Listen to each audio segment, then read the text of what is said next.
Hi, இந்த வீடியோவில் நம்ம பார்க்க இருக்கிறது என்னன்னா வாழ்க்கை தத்துவத்தை போட்டு புள்ளிய போகிறோம். கொஞ்சம் தயாராகிக்கோங்க.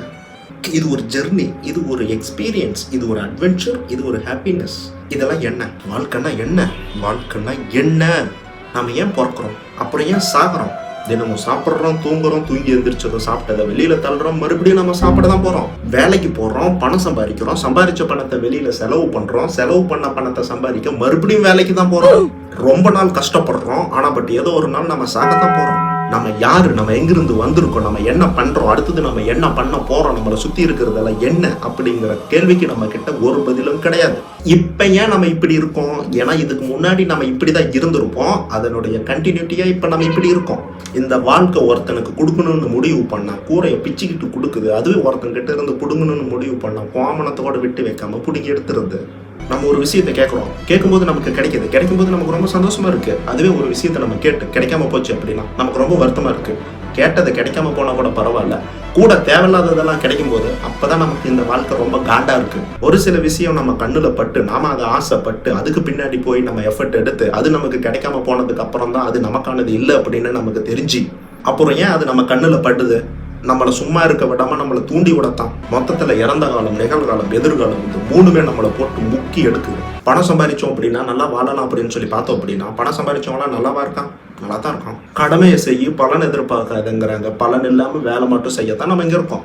மொத்தத்துல இந்த வாழ்க்கை நமக்கு கொடுக்கக்கூடிய நல்ல விஷயம் என்ன அப்படின்னா நம்மளை உயிரோட வச்சு வேடிக்கை பார்க்க விடுறது.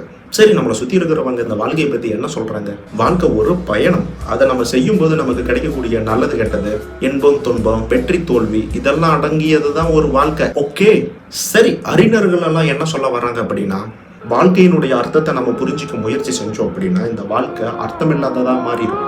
எந்த அர்த்தமும் இல்லாத இந்த வாழ்க்கையை வாழ்ந்து அதை அர்த்தம் உள்ளதாய் மாற்றணும், அதுதான் வாழ்க்கையினுடைய உண்மையான அர்த்தம் அப்படின்னு அறிஞர்கள் எல்லாம் குறிப்பிட வராங்க.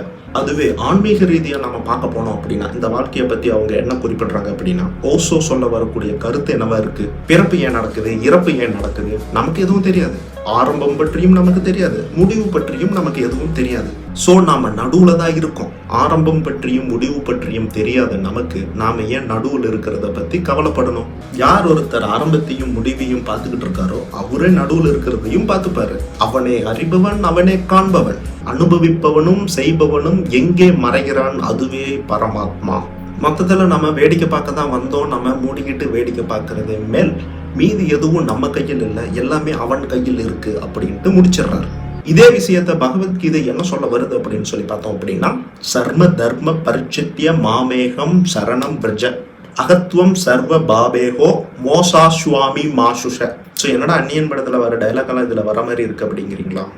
என்னையே முழுமையா சரணடை, இருக்கக்கூடிய அத்தனை தர்மங்களையும் பற்று கட்டுப்பாடு விட்டுட்டு என்னையே சரணாகதி அடைய வேண்டும் அப்படின்னு சொல்ல வராங்க. இன்னும் நம்ம புரியுற மாதிரி இதை நம்ம எடுத்துக்கணும் அப்படின்னா கடவுளிடம் நாம சரணடையணும் அப்படிங்கிறத தான் இவங்க குறிப்பிட வராங்க. ஸோ மொத்தத்துல நம்மளுடைய வாழ்க்கை எப்படி இருக்கு அப்படிங்கிறதுக்கு இதுக்கு ஒரு தெளிவு கிடைச்சிருக்கலாம். மேபி இது என்னுடைய பாயிண்ட், மேபி இது எனக்கு கிடைச்ச ஒரு சில தகவல் மட்டுமே தவிர இதுதான் உறுதி அப்படின்ட்டு எந்த விஷயமும் கிடையாது. உங்களுக்கு ஏதாவது இருக்கு அப்படின்னா கூட நீங்க மென்ஷன் பண்ணுங்க, நம்ம அதை தெரிஞ்சு வச்சுக்கலாம். மேபி இதை விட பெட்டரான ஒரு வீடியோல மறுபடியும் நான் உங்களை பார்க்குறேன். மிக்க நன்றி.